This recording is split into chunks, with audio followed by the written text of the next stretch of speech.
السلام علیکم my dear students of class 7 بحریہ فاؤنڈیشن کالج نوشہر افروز. میں ہوں آپ کی اردو کی ٹیچر اردو کی کتاب کے ساتھ. امید کرتی ہوں آپ سب ٹھیک ہوں گے، خیریت سے ہوں گے اور وقت پر آپ اپنے آن لائن لیکچرز جو ہے وہ اٹینڈ کر رہے ہوں گے. ہمارا فیئر کام بھی ساتھ ساتھ مکمل ہو رہا ہے ہمارے اسباق کے ساتھ ساتھ. ڈیئر اسٹوڈنٹس، آپ نے کبھی شہد کی مکھی کو دیکھا ہے؟ کس طرح وہ باغ میں مختلف پھولوں پر بیٹھتی ہے، پھولوں کا رس چوستی ہے اور وہ شہد کی مکھی پھولوں کا رس چوس کر شہد بناتی ہے، اپنے چھتے میں جمع کرتی ہے اس رس کو. اور وہ شہد نہ صرف وہ خود کھاتی ہے بلکہ انسانوں کے کام بھی آتا ہے. انسانوں کے لیے نہ صرف یہ ایک ذائقے دار چیز ہے بلکہ اس میں شفا بھی موجود ہے. تو اللہ تعالیٰ کی بنائی ہوئی ہر مخلوق جو ہے وہ محنتی ہے، محنت کرتی ہے. انسان کو بھی سبق سیکھنا چاہیے ان تمام چھوٹی چھوٹی مخلوقات سے، حشرات الارض سے جو اللہ تعالیٰ نے بنائے ہیں. یہ تمام چیزیں انسان کے فائدے کے لیے ہیں اور ہر چیز میں انسانوں کے لیے کوئی نہ کوئی سبق پنہاں ہے، پوشیدہ ہے، جس سے انسان کو سبق حاصل کرنا چاہیے، نصیحت حاصل کرنی چاہیے اور اس چیز کا مقصد جاننا چاہیے.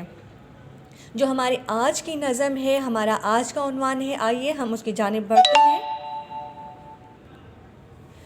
ڈیئر اسٹوڈنٹس، ہماری اردو کی کتاب میں صفحہ نمبر 110 پر ہمارا آج کا عنوان ایک نظم ہے جس کا عنوان ہے شہد کی مکھی. یہ نظم لکھی ہے ہمارے بہت ہی مشہور شاعر مشرق ڈاکٹر علامہ محمد اقبال نے، جنہوں نے بچوں کے لیے بہت سی پیاری پیاری سبق آموز جو ہے نظمیں تحریر کی ہیں. آئیے اس سبق سے لطف اندوز ہوتے ہیں اور جانتے ہیں اس میں ہمارے شاعر مشرق نے ہمارے لیے کیا نصیحت کی ہے. جس طرح میں نے پہلے آپ کو عرض کیا تھا کہ نظم جو ہے اس کا لفظی اور لغوی معنی ہے کہ پرونا. جس طرح ایک مالا میں خوبصورت طریقے سے موتی پروئے جاتے ہیں، اسی طرح نظم کی شاعری میں جو ہے قافیہ اور ردیف کا خیال رکھتے ہوئے ہم وزن مصروں کا خیال رکھا جاتا ہے اور پہلے مصرے تا آخری مصرے تک ہمارا ایک ہی عنوان رہتا ہے، بیچ میں کہیں بھی عنوان تبدیل نہیں ہوتا، ایک ہی موضوع رہتا ہے. اس نظم کا پہلا مصرع ہے: اس پھول پہ بیٹھی کبھی اس پھول پہ بیٹھی، بتلاؤ تو کیا ڈھونڈتی ہے شہد کی مکھی. کیوں آتی ہے، کیا کام ہے گلزار میں اس کا، یہ بات جو سمجھاؤ تو سمجھیں تمہیں دانا. کیوں باغ میں آتی ہے یہ بتلاؤ تو جانے، کیا لینے کو آتی ہے یہ سمجھاؤ تو جانے. بے وجہ تو آخر کوئی آنا نہیں اس کا، ہوشیار ہے مکھی اسے غافل نہ سمجھنا. ڈیئر اسٹوڈنٹس، نظم کو مختصر کر رہی ہوں. آخری جو اس کا بند ہے میں وہ پڑھ رہی ہوں. رکھتے ہو اگر ہوش تو اس بات کو سمجھو، تم شہد کی مکھی کی طرح علم کو ڈھونڈو. یہ علم بھی ایک شہد ہے اور شہد بھی ایسا، دنیا میں نہیں شہد کوئی اس سے مصفا. ہر شہد سے جو شہد ہے میٹھا وہ یہی ہے، کرتا ہے جو انسان کو توانا وہ یہی ہے. یہ عقل کے آئینے کو دیتا ہے صفائی، یہ شہد ہے انسان کی وہ مکھی کی کمائی. سچ سمجھو تو انسان کی عظمت ہے اسی سے، اس خاک کے پتلے کو سنوارا ہے اسی نے. پھولوں کی طرح اپنی کتابوں کو سمجھنا، چسکا ہو اگر تم کو بھی کچھ علم کے رس کا. ڈیئر اسٹوڈنٹس، اس سبق میں جو نصیحت کی گئی ہے کہ وہ یہ ہے کہ ہمیں بھی علم سے محبت رکھنی چاہیے.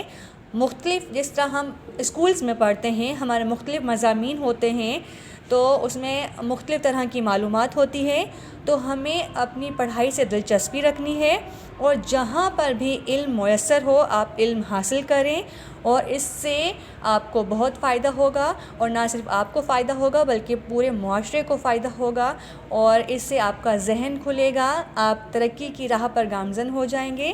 تو آپ کا ہوم ورک یہ ہے کہ آپ اس نظم کو سادہ نثر میں لکھیں گے، یعنی کہ جو بات شاعری میں بیان کی گئی ہے آپ اسے ایک سادہ نثر یعنی کہ مضمون کی صورت میں تحریر کریں گے کہ آپ کو اس نظم کی شاعری سے کیا سمجھ آیا.